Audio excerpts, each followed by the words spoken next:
선조수정실록. 선조실록은 이전까지의 실록들과는 다르게 두 개의 버전이 있습니다. 선조실록과 선조수정실록인데요. 어째서 선조실록만 이렇게 두 개로 기록된 걸까요? 그 이유는 인조 1년 8월 18일 기록에 실려 있습니다. 도승지 이수광이 아뢰기를 선조실록은 적신의 수괴에 의해 편찬되어 부끄럽고 욕된 기록이 많사옵니다. 허니 서둘러 이를 바로잡아 다시 찬술토록 하시옵소서. 그러자 예조판서 이정구가 아뢰기를 선조실록은 편찬을 시작할 당시 좌의정 이항복이 총재가 되고 신이 홍문관 대제학으로서 함께 찬수하였습니다.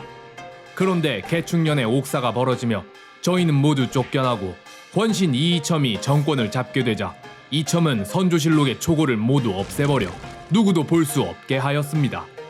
이는 그들에게 해가 되는 기록을 전부 제거하였음이 분명하옵나이다. 그러자 인조가 이르기를 이 막중한 일을 속히 진행하지 않을 순 없다.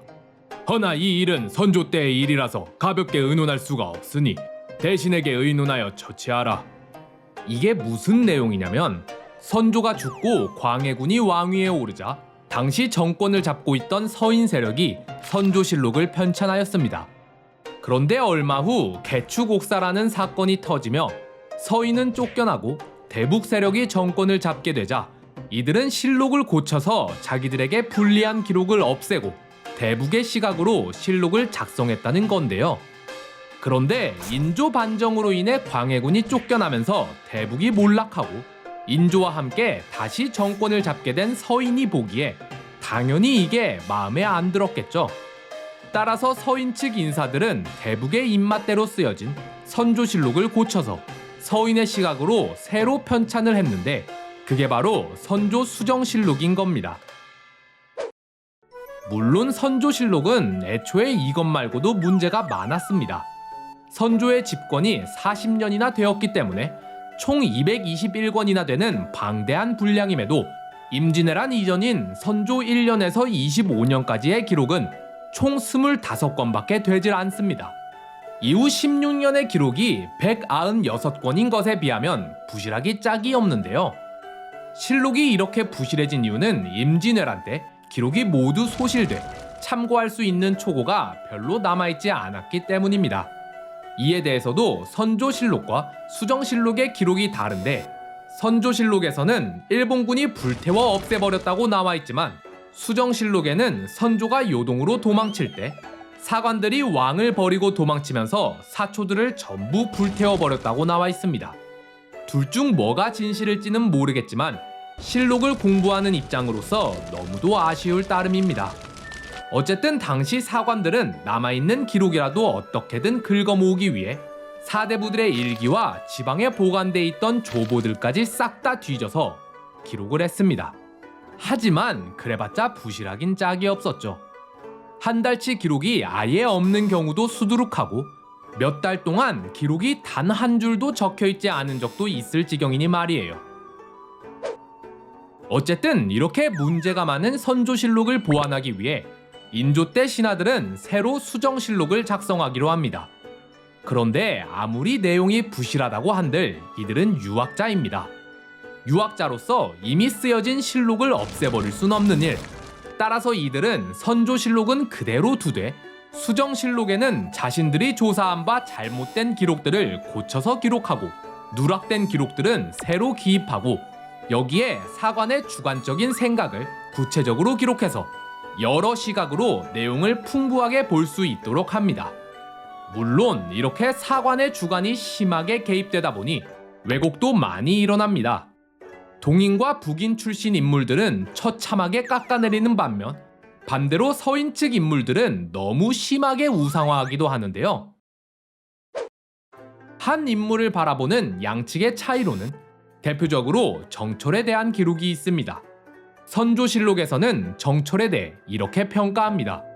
정철은 기질이 한쪽으로 편협하고 말을 막하고 행동이 가벼운 자였다. 또한 이를 처리하는 능력도 모자라 제대로 된 조치를 취하지 못하였으며 그가 채찰사로 있을 때 마을 사람들의 인심을 잃었다. 뿐만 아니라 명예사신으로 갔을 때도 자꾸 실수를 저질렀고 심지어 기충년 옥사땐 사적인 복수를 위해 정적을 죽게 만들었으니 결국 죽을 때까지 비난을 면치 못하였다. 반면 수정실록에서는 정철을 이렇게 평가하는데요. 정철은 항상 충성스럽고 절개가 있으며 또한 청렴하고 강직하니 항상 나란 일을 근심하였다. 그 기계와 절조를 논한다면 실로 한나라 악조에 견줄 만한 자이다. 둘의 차이가 너무 극명하죠. 정철은 서인 측 인물이기 때문에 동인의 입장에서는 철천지 원수나 다름없습니다. 따라서 동인의 시각으로 쓰여진 선조실록에선 인성 파탄자로 기록된 반면 서인의 시각으로 쓰여진 수정실록에선 평가가 상당히 완화되어 있는 거죠. 그러다 보니 혹자는 이 수정실록이 서인의 입맛대로 선조실록을 고쳐 쓴 것에 불과하지 않다고 혹평하기도 합니다. 그런데 또 그렇다고 선조실록은 양측에게 공평했냐 하면 그건 또 아닙니다. 선조실록에는 이의에 대한 평가가 박하기 짝이 없습니다. 이의는 부모에게 용납되지 못하자 도망쳐 중이 되었던 자이다. 과거에 급제한 뒤론 한양의 인사들과 교류하며 권세를 키웠다. 그렇게 권세를 얻자 그에겐 뇌물과 청탁이 줄을 이었다. 이의는 외척 권신 심의겸의 추천을 받은 자이다. 이의는 관직이 높아지자 점차 교만해졌다. 또한 능력도 없으면서 막중한 책임을 떠안자 적절한 조치를 취하지 못하였다. 이의는 자기 생각만 옳다고 주장하는 외골수였다. 어떤가요? 지금 우리가 아는 이의와 너무 다르지 않나요?